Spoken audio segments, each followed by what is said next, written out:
Almost every single morning, I go to the dining hall and I get eggs for breakfast. And I'm waiting for the fact that eggs have increased so much to come into an increase in my student food plan next semester. Understood. So the answer is yes. Let's talk about other goods. What about cars? Should we put price controls on cars to make them cheaper?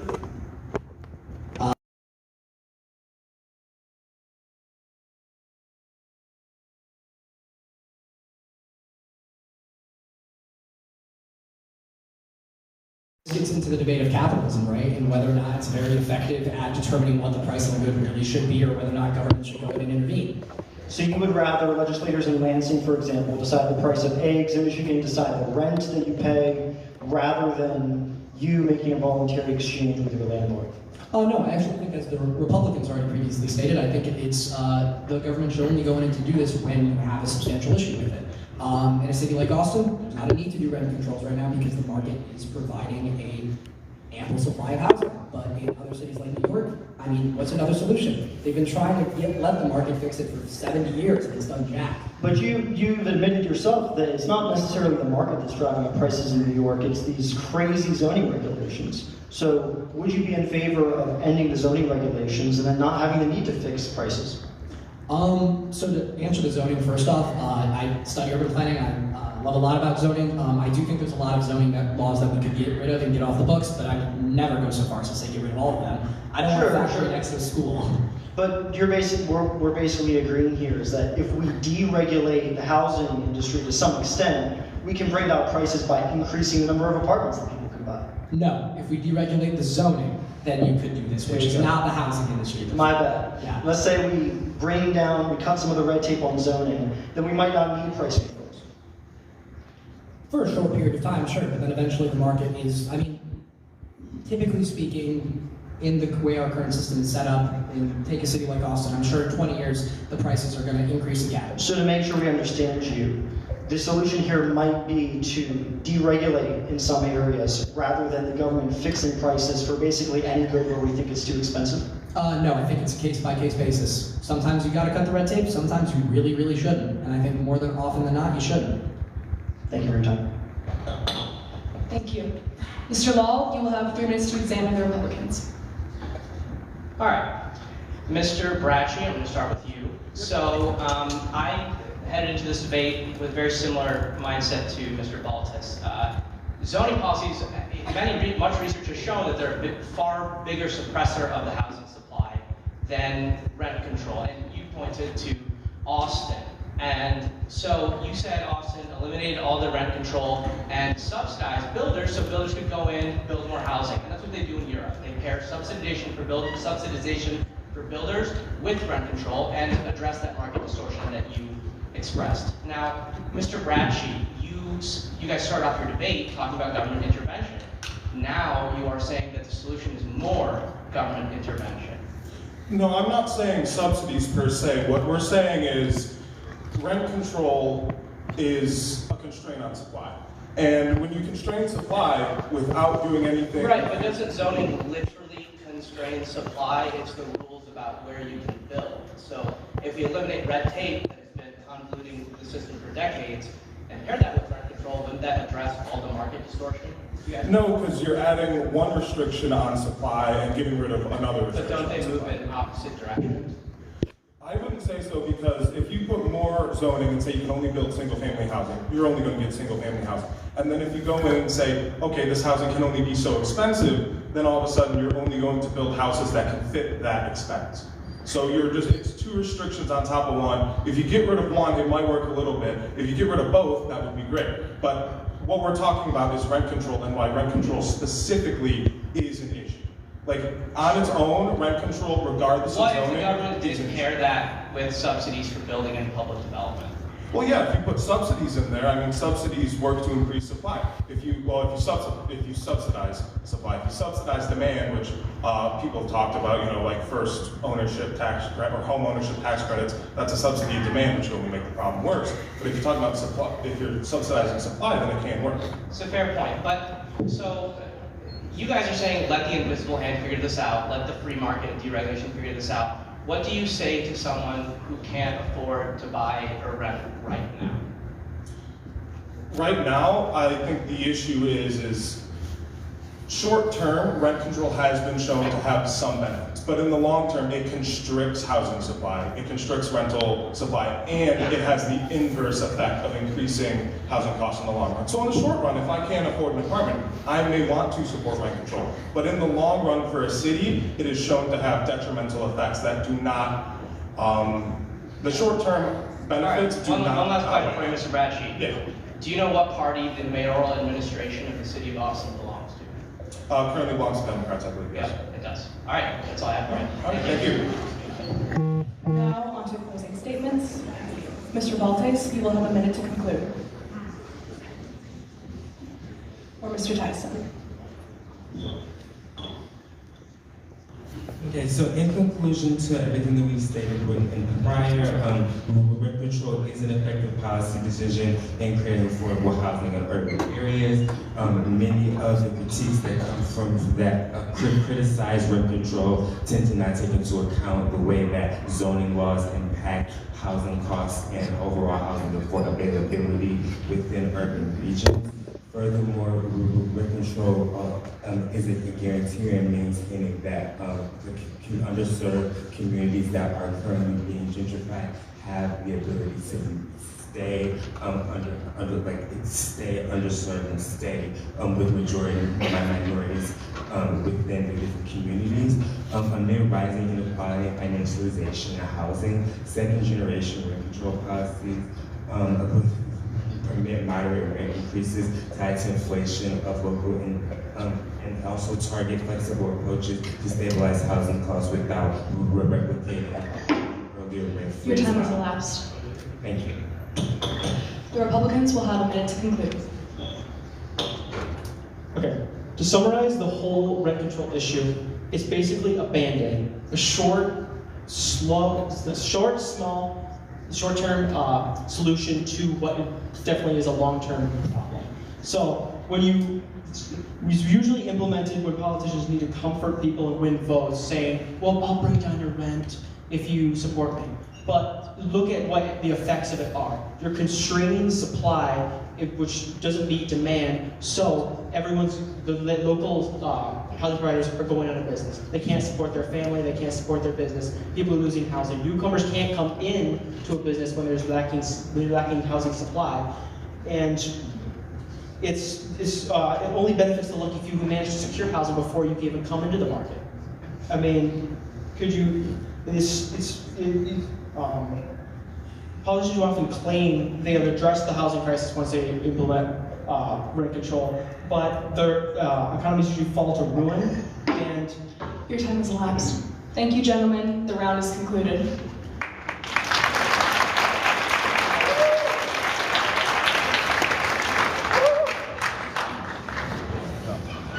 Our next resolution is resolved that the United States should adopt a federal assault weapons ban. No, apologies. Our next resolution is resolved that further illegal immigration to the United States should be drastically reduced through additional immigration enforcement. The Republicans are on the pro side of this one. Arguing pro the resolution are Tyler Bomarito and Alex Bitson. The Democrats are now on the con side, arguing con this resolution will be Sally Craig and Rowan Dale Malden. Moderating this round will be Katie West, and keeping time will be Emily Paul. And I'll turn it over to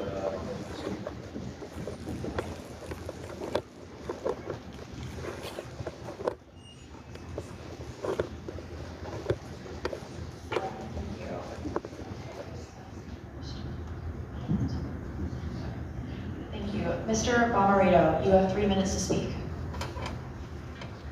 Good evening, ladies and gentlemen. To begin, I think it's critical to highlight the truly staggering scale of the illegal immigration question. There are 3.2 million encountered by Border Patrol agents a year, according to the Migration Policy Institute.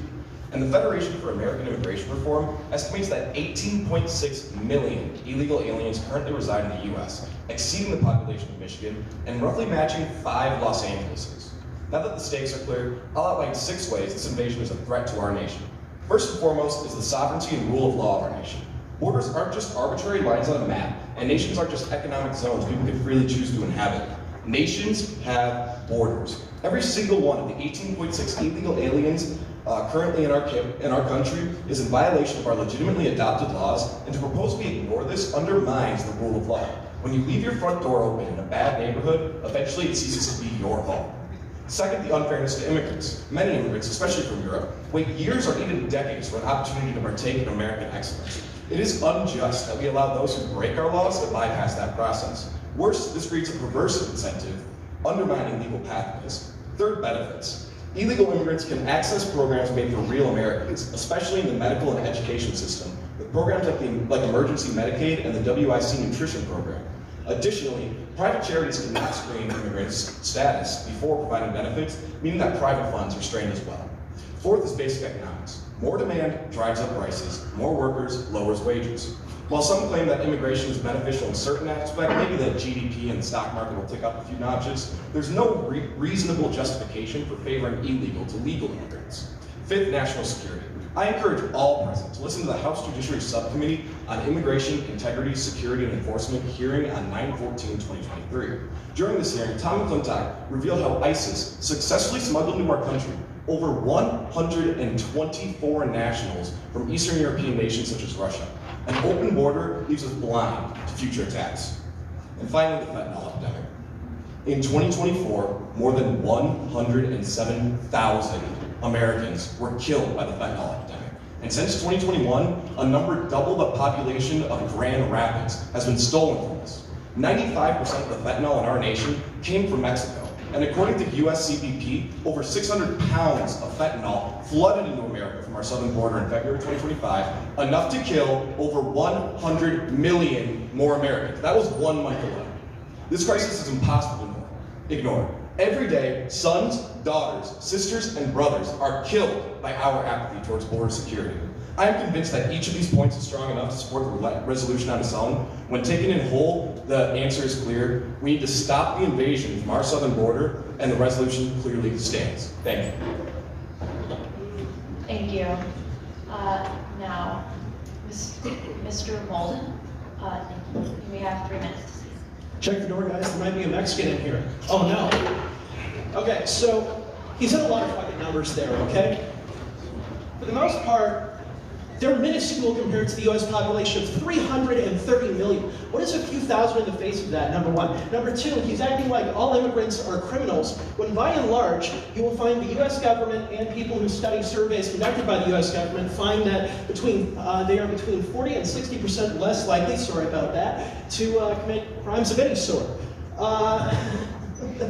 Let's see. And also, if you want to look at economics, we've seen studies conducted by Nobel Prize winning economist David Card that we actually saw this in real life. About 125,000 people, that's an Ann Arbor's worth of people, washed up on the shore of Miami over the course of a couple of days in 1980.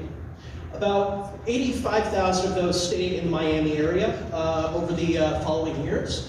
45,000 were immediately within the right age to be considered part of the labor force. Over the following years, if you look at the wages of Cuban Americans in Miami, they were not significantly affected. The largest dip you'd see in wages in the area was because of the recession from 1982 to 1983.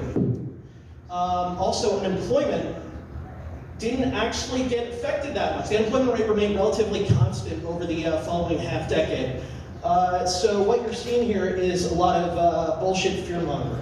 But you know, if I were interested in that, I wouldn't be a Democrat.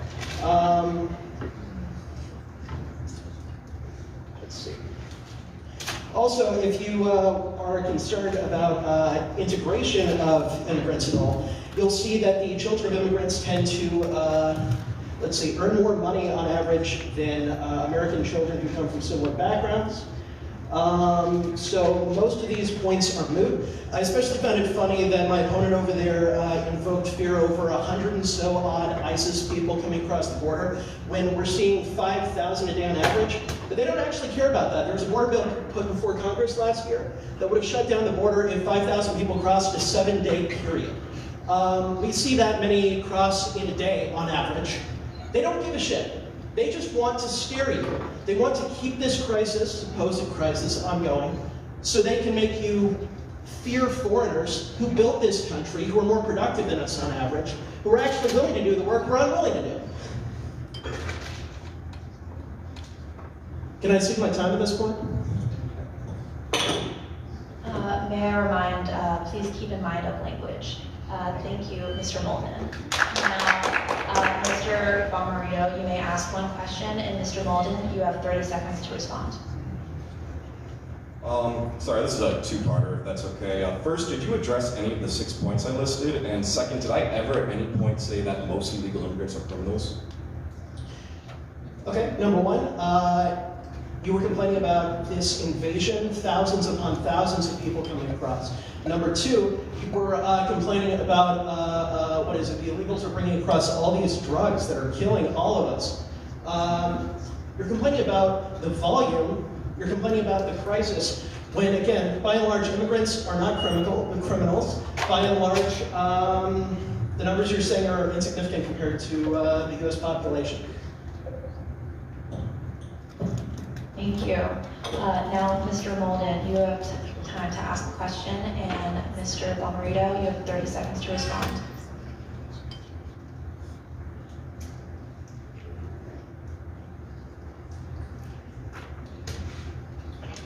Okay, how do you rectify this supposed concern over the border when your own party actively killed a bill that would have addressed pretty much every one of your own concerns?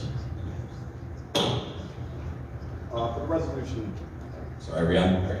For the resolution to stand, I definitely do not need to argue in defense of that bill. The resolution is that further illegal immigration to the United States should be drastically reduced through additional immigration enforcement. I believe that stands regardless of my subjective position on that bill. But regardless, I think there were some things in that bill that were worth shooting down. I don't think it properly addressed the issue. I don't think it had enough aside for construction of a border wall. And I think what it would have done is just increase the amount of judges and paralegals in our immigration system to allow more people in the country. I don't think it would have addressed illegal immigration. Thank you, gentlemen. Now, Mr. Bitson, you have 3 minutes. Oh, pardon, 1 minute and 30 seconds. To start, I'd like to express my appreciation of our opponent's willingness to be cordial. Secondly, at the beginning of this debate, my partner provided no less than 6 separate reasons why the invasion of our southern border is a problem, why we must increase border enforcement. Our opponents completely conceded 4 of these. They conceded that 1, every single illegal immigrant has broken the law, and that justice provides a national imperative to further enforcement. Approximately 60% of those are criminal actions by crossing the border illegally, and approximately 40% are civil violations. Regardless, every single illegal immigrant has disrespected our nation's sovereignty. That went conceded. Secondly, they conceded that not enforcing our southern border is disrespectful to legal immigrants and creates a perverse incentive that undermines legal pathways. Third, they entirely concede that illegal immigrants take up both public and private benefits, specifically in already overburdened sectors like education. And they entirely concede that the fentanyl epidemic would be partially alleviated by increased enforcement. They spent their speech instead suggesting that the number of illegal immigrants is minuscule compared to the US population, but 18.6 million is approximately 5% of the United States population. Moreover, they said that immigrants are good for the economy. And this is partially true. However, we are not having a conversation here debating whether or not immigration in its abstract is good. We are having a conversation arguing whether it is better to have that control in such a way that we support the economy or to simply hope for the best. Thank you. Your time has elapsed. Ms. Craig, you have 1 minute and 30 seconds. I feel like a lot of us have failed to address the question properly, and it's what should drastically reduce illegal immigration to America. Now, the issue is not to crack down on border security because that would just drain billions of dollars from our economy that honestly could be used in better places. We see right now we're going through many crises. You look at urban cities, they're getting worse. We talk about the fentanyl crisis, obviously, but we could invest those into programs other ways that could be useful otherwhere. However, the best way to reduce illegal immigration would to make immigration more easy. So according to the Cape Institute, about 1% of people who would like to immigrate to America actually can. Now, we're a nation built on immigrants. From 1856 to 1920, we saw millions of people enter the country, and then those people birthed the greatest generation of our nation. Now, if we're stopping people from entering this country, then how are we supposed to improve the birth rates? How are we supposed to increase taxes in our system? If we make these immigrants that are already in this country that might be undocumented legal immigrants, then not only would they benefit the tax system, but then they would also contribute in many other economic areas. Thank you, Ms. Craig. Now you may have the time to ask a question, and Mr. Dixon, you have 30 seconds to respond. I would like to talk more about how our border issue is allowing fentanyl into our country and through illegal immigrants. However, that is not the only issue that we have seen. There's many such cases where college students away on spring break, sometimes they will bring fentanyl back into the country. It's more an issue of checking people as they cross the border rather than all illegal immigrants are bringing drugs into this country. Well, that's a statement, not a question, but I'll agree with you. The problem is not that illegal immigrants specifically are the ones bringing the fentanyl. However, increased border enforcement, as specified by the resolution, would have the follow-on effect of not only reducing illegal immigration, but also performing those types of checks that you cite. In a word, yes. Thank you. Mr. Bitson, you have the time to ask a question, and Ms. Craig, you have 30 seconds to respond.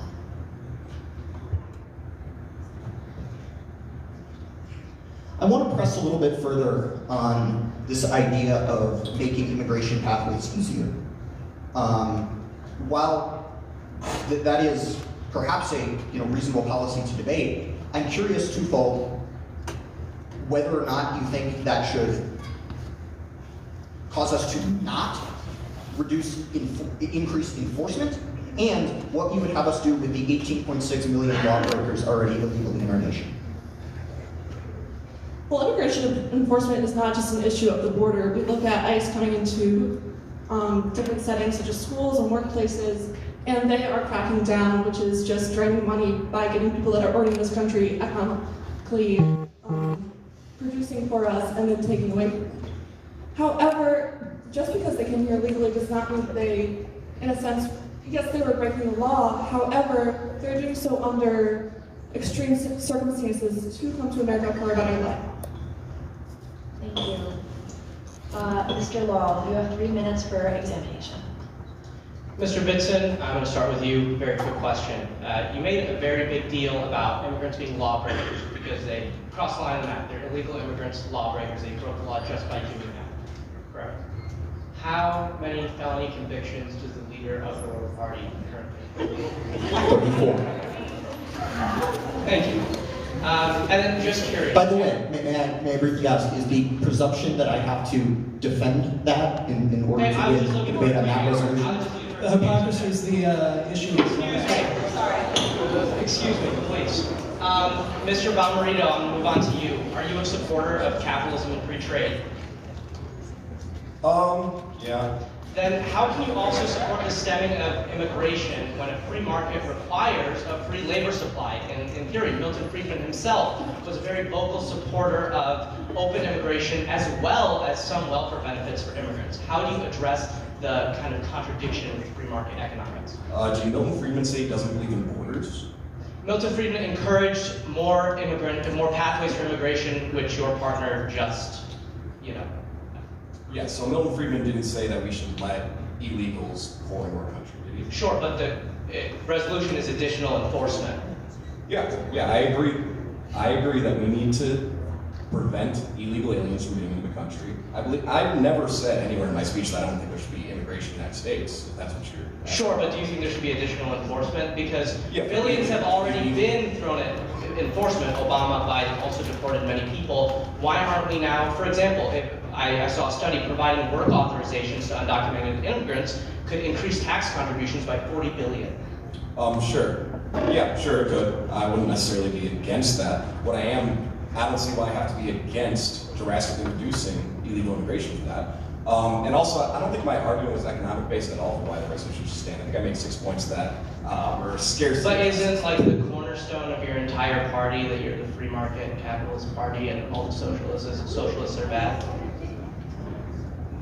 The claim here is not that immigration is bad for the economy, nor is it that... Okay, wait, sorry. Let me pivot, actually, because your colleagues just spent the last segment talking about how rent control hurts companies, it hurts producer surplus. You said immigration lowers wages and increases demand. Wouldn't that help producers and help the big companies that Trump is cutting taxes for? Is that like your colleagues just argued that rent control hurts producer surplus? I addressed You are disagreeing with that. I addressed this briefly in my speech. We are not differentiating between a world of more immigration and a world of less immigration. We are differentiating between a world of legal immigration and illegal immigration. And so I support, for example, as Donald Trump does, H-1B visas to encourage the workforce where we need it. There has been. And the leader of our party, Donald Trump, has supported H-1B visas as do we. Thank you. However, I do Time has not elapsed. support. Thank you. Now, Mr. McKenna, you have 3 minutes for examination. Thank you both very much for being here. I want to start off with a simple question. Do you believe that entering the United States without permission should be illegal? Yes. Okay, so if entering the United States, illegally immigrating to the United States should be illegal, why are you against additional immigration enforcement to enforce the law? Well, like I was stating earlier, it's not just an issue of border control. Immigration enforcement goes over a broad area of different issues. Absolutely, but the question here is, since you've agreed that it's against the law to enter the U.S. without permission, why should we be against enforcing the law? Well, I don't think there'd be such an issue of illegal immigration if immigration were easier in the United States. Now, you can say that we need more people at the border to defend it. However, if more people were given the opportunity to come here legally, then they wouldn't need to cross the border illegally. And the Republicans here might agree that we need to reform our legal pathways to immigration, but what we're debating here is not whether there should be more legal pathways, but whether we should enforce the law. So I want to return to my question. Should we enforce the law that you shouldn't enter the U.S. without permission? And as I say before, I do agree that. However, the question is specifically additional immigration enforcement, which would mean more funds allocated. However, if immigration was easier, then we need to allocate more funds to such an issue. So you're okay with us enforcing the law right now, but you're against additional immigration enforcement because it would be too expensive, is that right? Yes, and then also with the case of ICE, people who are already in this country economically producing for us, what is the problem with making them legal immigrants rather than just taking them out of the country and then losing a large portion of our workforce? I think you guys stated that about 5% of our population is illegal immigrants. However, if 94% of those illegal immigrants are working for us in our country, and why should we take them out if the issue is... Well, the Republicans don't need to argue even for deportations. They just need to argue for additional immigration enforcement. So, but ICE is part of additional immigration. Absolutely, but we could be talking about Customs and Border Patrol. Let's talk about the funds. Do you know what the budget for the Customs and Border Protection Agency was last year? I don't have the number on me, but I know that currently ICE is overextended by, I think, I don't know if it's 2 million or 2 billion, but we are overextended on those funds already with the mass deportations taking place. Sure, so I have the number right here. The Customs and Border Protection budget is $20 billion. That's less than 1% of the federal budget, and $2 billion is even less than that. So how do you say that we don't have enough money to enforce the law, while Customs and Border Protection and ICE take up less than 1% of the federal budget? Well, it's not an issue of we don't have enough money, it's that they're asking for additional, which would mean we need to allocate more resources. So in that case, then... Thank you. Time is up. Now, Mr. Bitson, you have a minute to make a closing statement.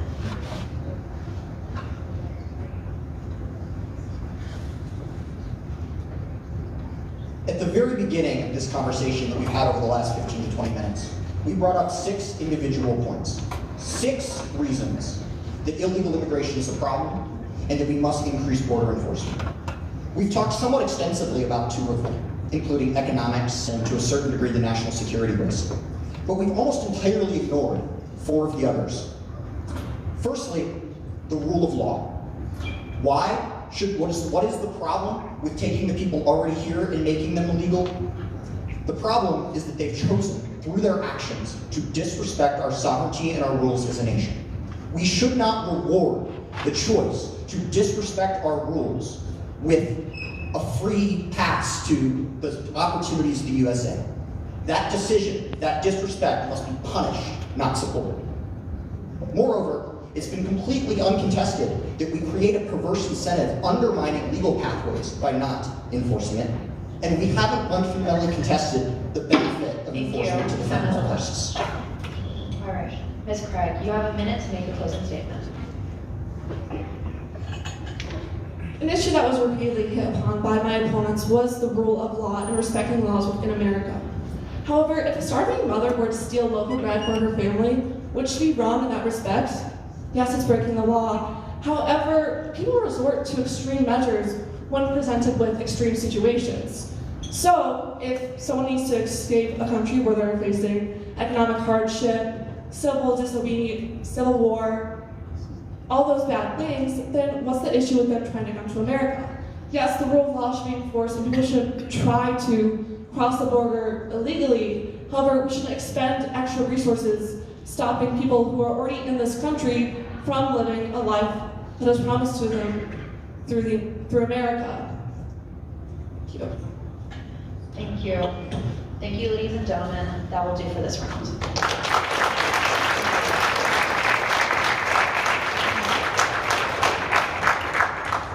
All right, thank you, Ms. West and Ms. Prawl. Our next resolution, it is actually the resolution this time, is resolve that the United States should adopt a federal assault weapons ban.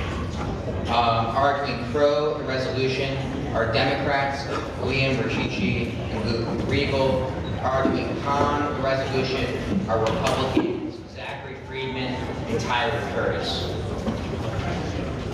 Moderating this round is Mr. Evan Hu, and keeping time is Alexander Hubbs. And in a second, I'll turn it over to Mr. Hu.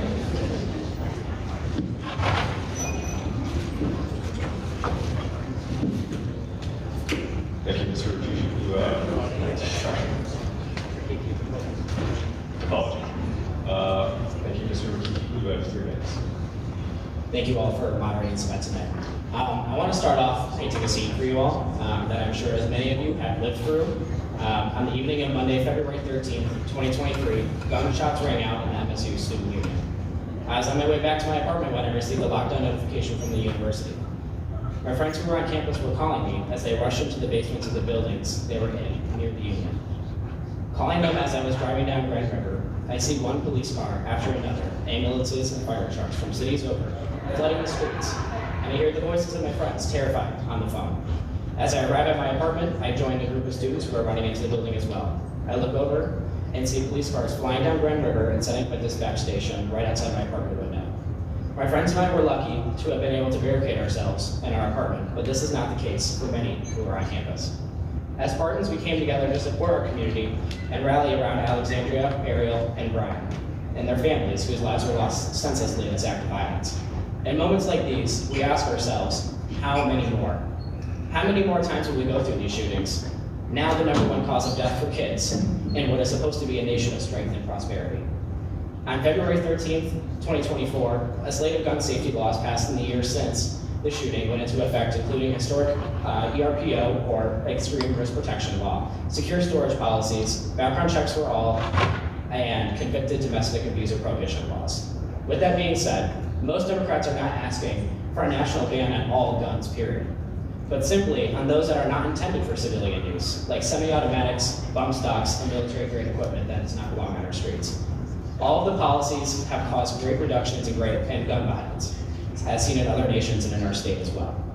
While a national assault weapons ban may not be the solution to all of America's violence surrounding weapons, it does still protect Americans in accordance with the Second Amendment and keeps dangerous weapons off the streets.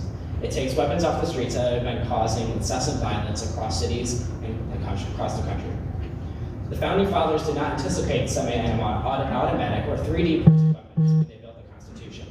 They had rifles that took 2 to 3 minutes to reload each round. So the argument that these weapons should be protected as well falls flat in the face of interpretation. Legislation like the ones that I will talk about later on, passed in Michigan in 2023, have proven to be effective alongside the potential for a national assault weapons ban. Thank you. Thank you, Mr. Hickey. Mr. Freeman, you have 3 minutes.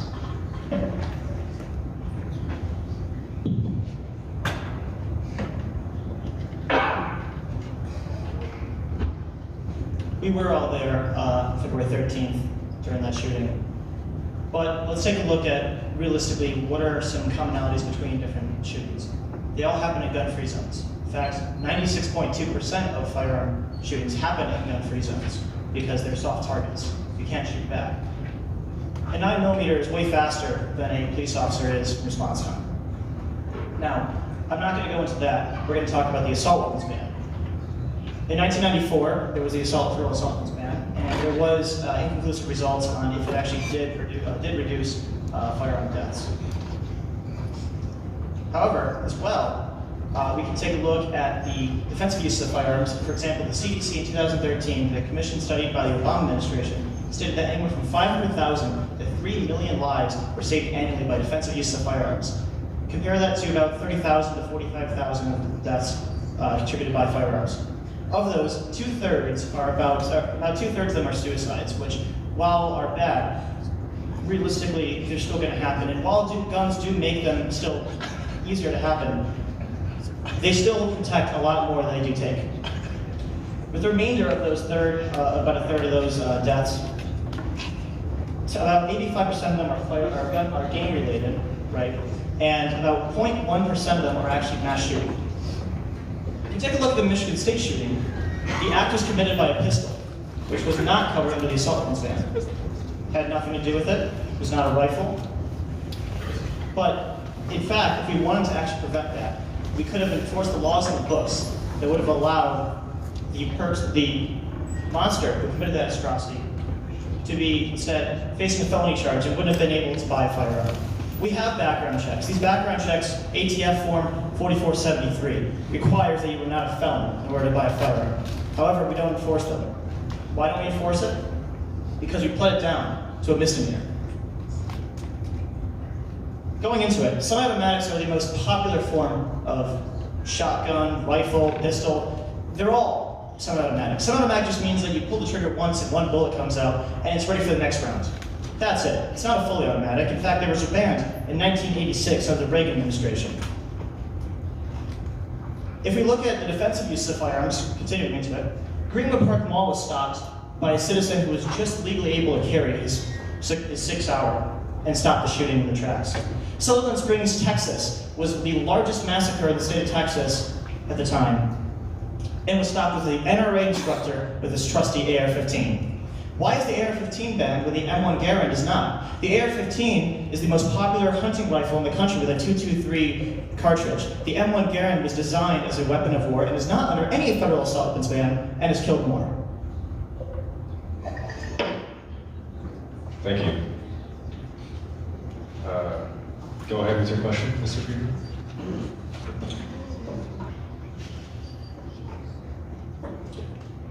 So the assault weapons ban mainly focuses on specific cosmetic features such as pistol grips and all that kind of stuff, barrel shrouds and suppressors. My question is, what is a barrel shroud and how does it transform a modern sporting firearm into an assault weapon? Mr. Ricky. I'm gonna be honest with you, I don't know what that is.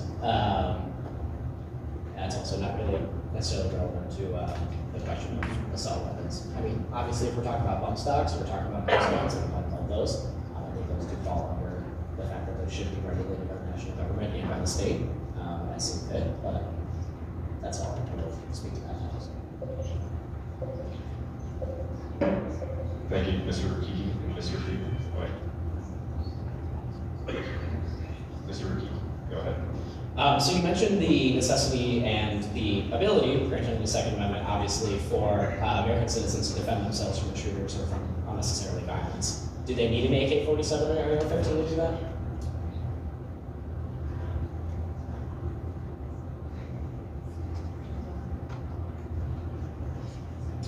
The AR-15 is the most popular rifle currently in the country. In fact, it was designed as a sporting and defensive rifle. The idea of the AR-15 with its pistol grip and its adjustable stock is able to allow citizens who are weaker or not as familiar and able to hold the recoil of a pistol or other firearms to be able to accurately defend themselves the most efficient way possible and avoid missing their target and hitting their neighbor instead. Thank Thank you, Mr. Shaky and Mr. Friedman. Mr. Regan, you have 1.5 minutes.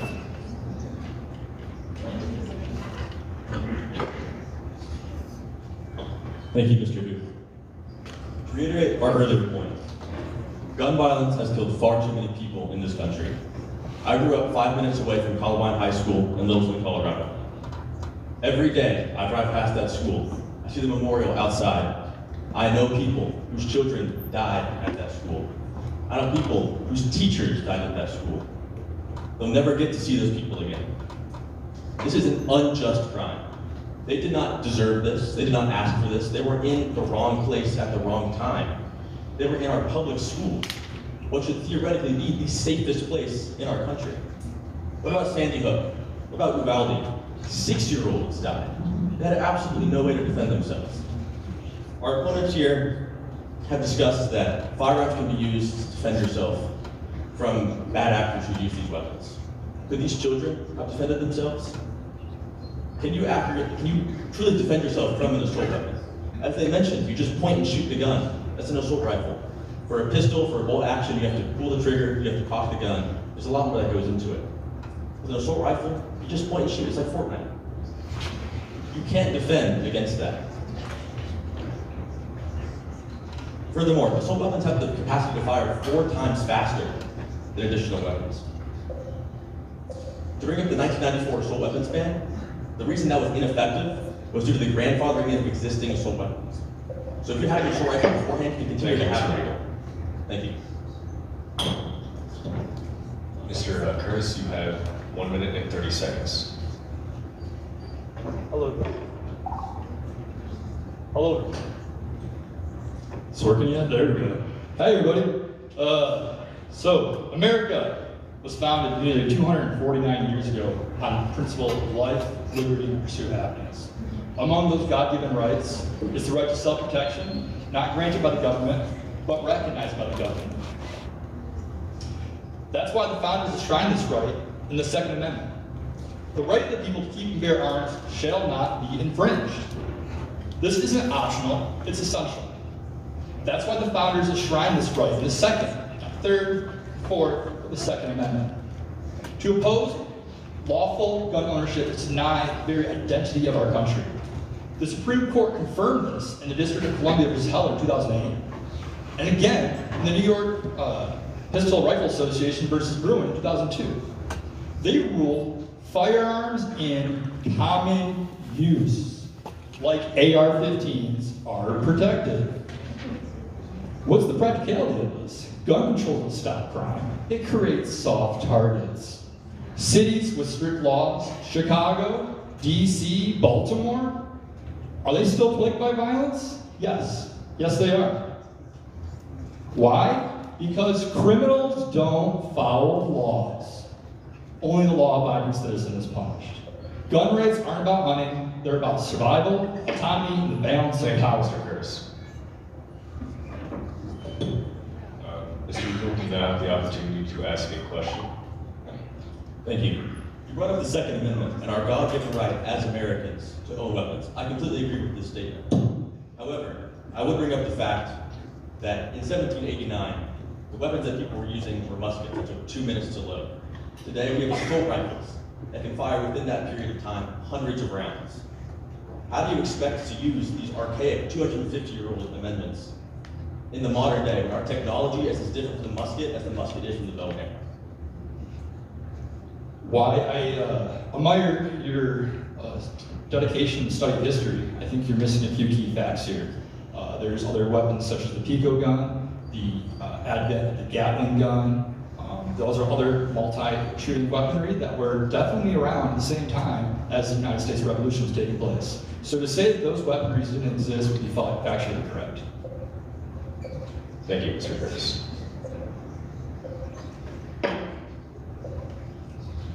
Mr. Curtis, you now have the opportunity to ask a question.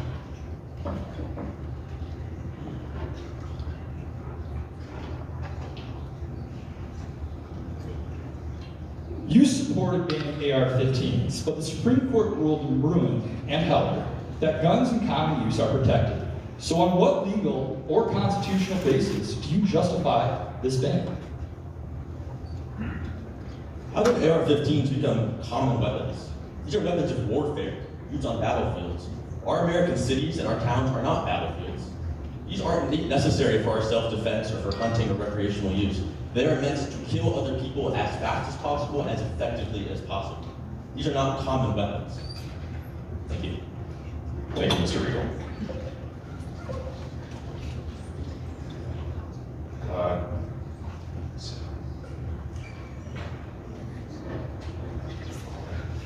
Thank you, Mr. McKenna. You have 3 minutes for the Democrats. Thank you both for being here tonight. I want to start with some of the anecdotes that you mentioned. You mentioned the shooting here, and you also mentioned the shooting at Columbine. You would agree that in both of those shootings, the weapons that were used were handguns, correct? That's absolutely correct. I also mentioned Uvalde and Sandy Hook, which the weapon used was an AR. Absolutely. What I want to point out here is that the assault weapons ban you're describing, does that cover handguns? Yes, it does. It covers assault handguns, which are pretty rare, but they're still assault handguns. Okay, so how many handguns would be covered compared to how many wouldn't be? The majority of handguns would not be covered, but because assault weapons are so much more effective, you got to look at the raw numbers. Understood. We killed 3 people. It was very terrible. It was an unfortunate tragedy. At Sandy Hook, 20 people died. Absolutely. But we would agree that handguns that were used in these shootings might not be restricted under the policy that you're proposing. Nor should they be. Understood. Let's talk about handguns for a second. What percentage of gun violence in the United States is committed with handguns? I would imagine the vast majority. About 90%, according to the Bureau of Justice Statistics. So you would agree that as much as 90% of gun violence in the United States would be unaffected by the policy that you're proposing? That would be correct. Okay. So we're proposing a sweeping federal ban on all of these different weapons, but we're going to leave as much as 90% of gun violence unaffected. Just want to make sure. Is that right? Sure. I mean, yeah, if it's 90% of the weapons, as you say, are not committed with automatics or something of the sort, then yes, that's not going to be a fail-safe for every certain situation. But if we're going to kind of, without getting too far from the resolution, there are other methods that have been proven to be effective, as passed by the Michigan legislature last year, with statistics to back that up as well. I don't want to steer too far, but Understood. Thank you so much. Let's talk about the 1994 assault weapons ban. Some people might not know that the U.S. used to have a federal assault weapons ban from 1994 to 2004. Can you cite any particular study, peer-reviewed study, that shows that that ban decreased gun violence in the United States significantly? There is no study, and that's because this ban was largely ineffective. If you bought a weapon before this ban went into effect, you didn't have to turn it in. So people would buy up guns, like right before the ban went into effect, there was a spike in assault weapon sales. People who were going to use these guns already bought them. Understood. Let's talk about the grandfather clause. Would you have a grandfather clause in this policy you're proposing? By the direct wording of this policy, there is no grandfather clause. Okay. How would you confiscate millions of guns from Americans? The nation of Australia, they used a buyback system. It would not be an overnight situation. This would take time, this would take effort. But because most states have universal background checks, in fact, nationally have a universal background check for weapons, we do have records of people who own these guns. If within a certain amount of time you chose them. Would you go into their homes and take the guns? No, we would not. There are better ways to do it. Thank you. Thank you. Mr. Law, you have 3 minutes with the Republicans. Thank you. So we talked a lot about handguns versus assault weapons. And what I want to kind of get at is most of the motive for a federal assault weapons ban has been specifically to prevent mass shootings. And while, yes, the 1994 assault weapon ban overall was a failure, mostly, many statistics say that mass shooting fatalities specifically largely decreased during the ban. And so why, you guys mentioned hunting, but how many people are really using all these guns for hunting? Why can't we do this strictly as a measure against mass shootings and not overall violence in America? Sure, so once again, real quick, just some definitions. Semi-automatic, every pistol pretty much is a semi-automatic pistol.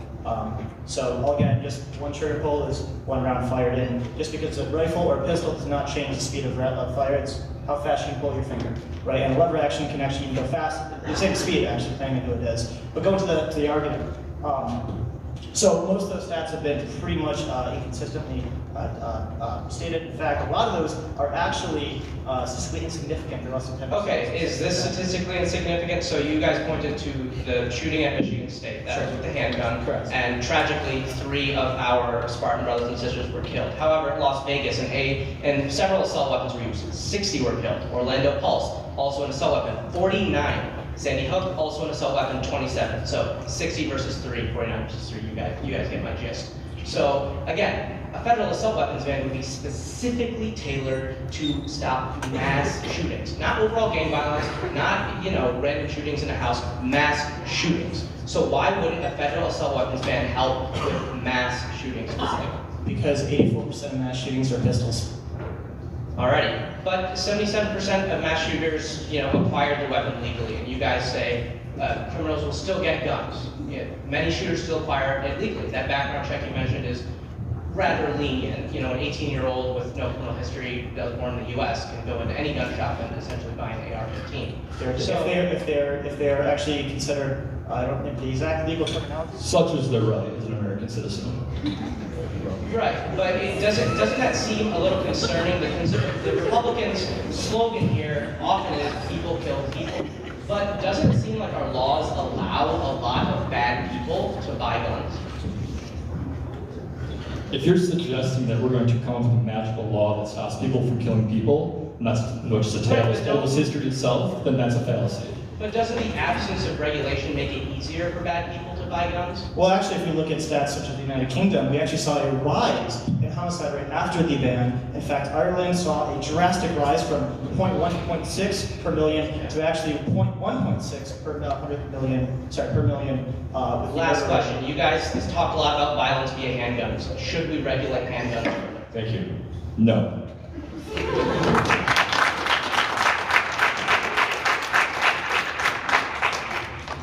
Mr. Regal, you may make a closing statement. You have 1 minute.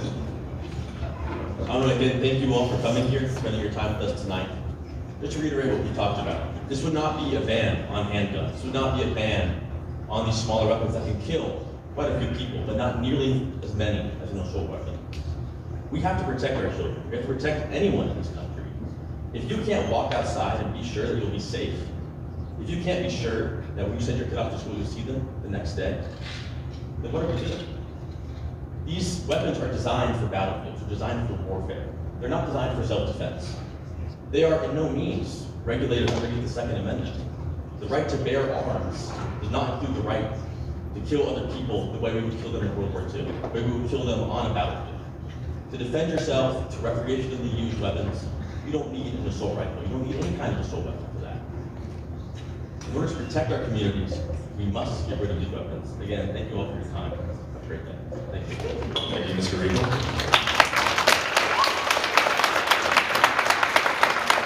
Mr. Curtis, you have 1 minute for a closing statement. Thank you. All right, thank you guys for being here tonight. Gun control doesn't stop violence. It creates opportunity and victims. It disarms good people while criminals are allowed to operate freely, often knowing they will face no resistance to their actions. 96.2% of mass shootings occurred in gun-free zones, as we talked about earlier today. That's not a coincidence, it's a consequence. Gun-free zones don't protect people, they only attract predators. The Second Amendment guarantees Americans the right to self-defense, not to just against criminals, but against tyranny and oppression itself. We've made it clear, the Second Amendment guarantees Americans the right to self-defense, not just criminals, and it violates the principles. I lost my thought, sorry. The courts agree though. The Constitution is clear, and the data is undeniable. Oppose gun control, stand with us, stand for freedom. Thank you, Mr. Curtis. Thank you, gentlemen.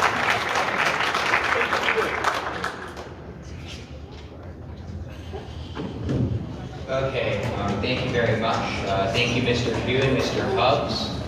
Our final resolution is resolve that the Trump administration's efforts to combat certain diversity, equity, and inclusion practices have been a good thing. Supporting this resolution for the Republicans are Alex Evans and Anton Gagnon.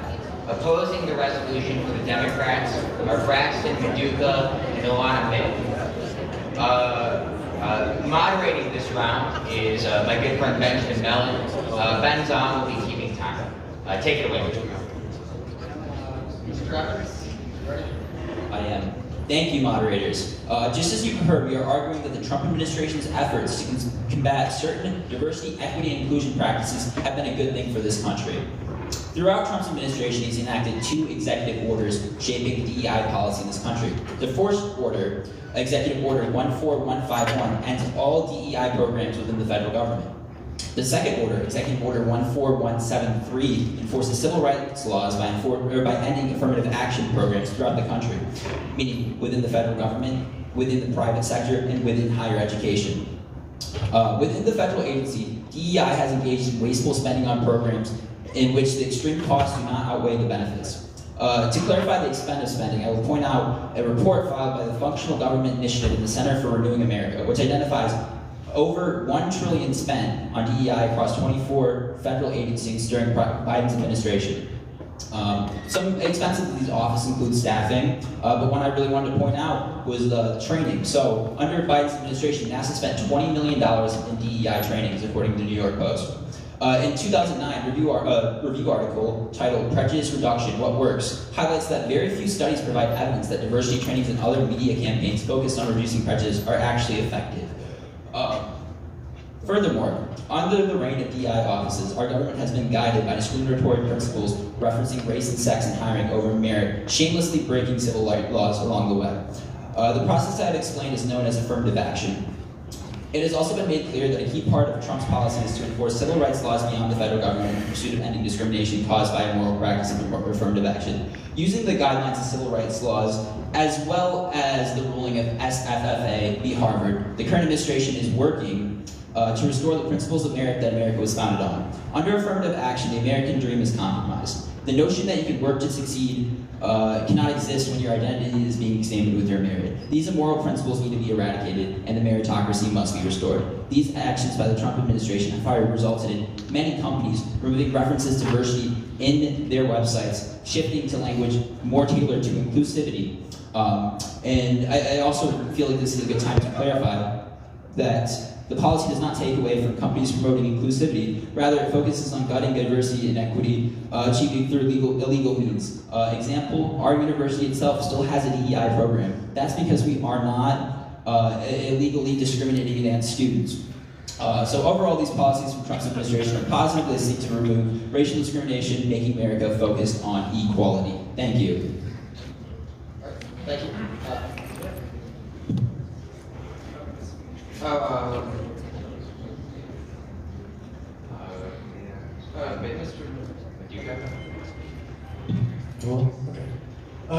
Good evening, everyone. Now, I want to address a word that is often thought of within the opposition's rhetoric: merit. The idea is that to secure a job or be accepted into certain spaces, merit is the standard by which we judge who is qualified, the best and the brightest. However, to the people in this room, I ask of you this: how can we truly assess merit when we have systematically barred certain segments of our population the proper resources and channels to become of merit? Then what do we do? For centuries, systemic barriers have prevented marginalized communities, primarily people of color, from attaining the proper resources necessary to prove their merit. Approximately 250 years of slavery, then followed by sharecropping, rescinding of Reconstruction-era policies, mass incarcerations, lynchings, burnings, voter suppression through poll taxes, angry mobs, and literacy tests, redlining, economic zones, marriage laws, segregated and non-equal schools and education, deconstruction of neighborhoods and entire communities deemed undesirable by urban planners, and discriminatory practices when it comes to housing and employment. All of which are contributions that are compounded into the reality that is named today, and there's those who still base their qualifications on merit. How can we expect individuals to portray their merit when for so long we have denied them the resources and opportunities to achieve such a thing? And by basing our requirements off of merit now with no attempt to rectify the past, we then further disenfranchise people the ability to attain such merit in the first place. Now, the opposition may claim that they support diversity, inclusion, and principle, just not certain DEI policies. But let's be clear, DEI is not just about race, it's about giving a leg up to those who have been historically and systematically marginalized. Whether due to disability, low income, age, gender, or any number of factors, DEI is not about lowering the standard, but implementing policies to raise people up to the standard, and possibly even above it. However, let's investigate what the Trump administration has done based on restoring merit-based opportunity with multiple executive orders. We have seen Trump repeal an executive order made by Lyndon B. Johnson back in 1965 that prevented non-discriminatory practices as a requirement to be a federal contractor. The Department of Defense removed references and teachings of the Tuskegee Airmen, Navajo code talkers, and women air pilots, as well as purging 26,000 plus images related to DEI, which they later had to rescind. The National Park Service's web pages have removed images and quotes of Harriet Tubman and also eliminated any mention of transgender Americans within historical accounts of the Stonewall riots. Yesterday, $2.2 billion in federal grants up in Harvard were frozen, and DEI offices everywhere have been purged, such as in the CIA and FBI. Observances such as MLK Jr. Day and Holocaust Remembrance Day have been temporarily paused within the National Intelligence Agency, and research has been cut. Let's be clear, Trump's attention towards certain DEI policies and the fixing system is a rollback of progress and a denial of history.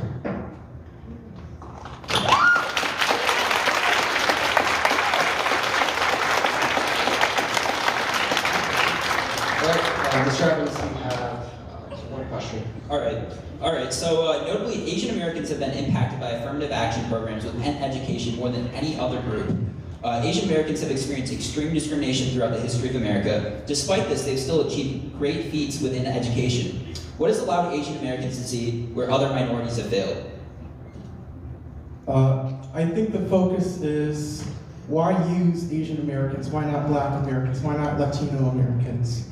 With that current Supreme Court case, they had to use an Asian American instead of a white American to prove their point. What else?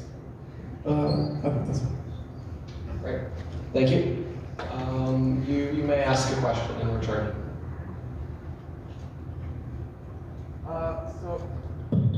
So with the DEI, there's kind of this sentiment that we're kind of post-race society. So why do you believe people believe that we are in a post-race society? Could you define post-race society? Like, for example, how because we have a Black president, that issues pertaining to African Americans aren't as problematic anymore. Well, I think we could certainly argue that issues relating to African Americans are still very prominent. However, I do feel like African Americans have every opportunity under the set laws to be equal with everyone else. Unfortunately, they have been put into a position where it's been hard for them to succeed. And I don't think we should discredit African Americans by not allowing them the opportunity to work through these educational systems and work their way up through. Thank you, Mr. Evans.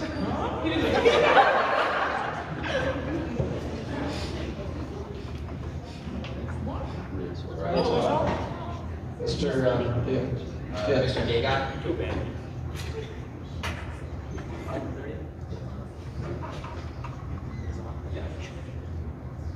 Okay, so when you're addressing this question, what seemed to be the matter was that we did not use a white student when we were talking about Asian Americans who were discriminated against because of affirmative action policies.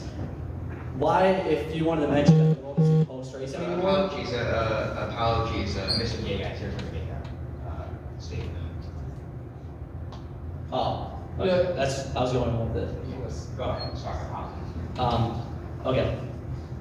Yeah, so back to your argument. You tried to claim that the world was post-race, or was not post-race. However, the only issue with that is that Asian Americans were also discriminated against in many affirmative action cases where they had lower acceptance rates and higher rejection rates. Also had to have higher standards in order to get admitted. But when it comes to other marginalized communities, DEI only seeks to help the African American population mostly, other Native American populations, Hispanic populations, and other sexually oriented populations. So why is it that Asian Americans are not included in this practice for DEI if you want to actually help all populations out? It's not. DEI itself is discriminatory, as you only want to help certain groups based on their race and not on their merit. If you really wanted to help people, you would understand that people in all parts of groups are poor, not just that one group is poor all the time. If you really wanted DEI to be successful, you probably look at some economic factors, and that's what we do with FASTO. We help try to aid students who are poor, not aid students based on their race or their color or their sexuality. I succeeded the rest of my time. All right, thank you. Ms. Smith?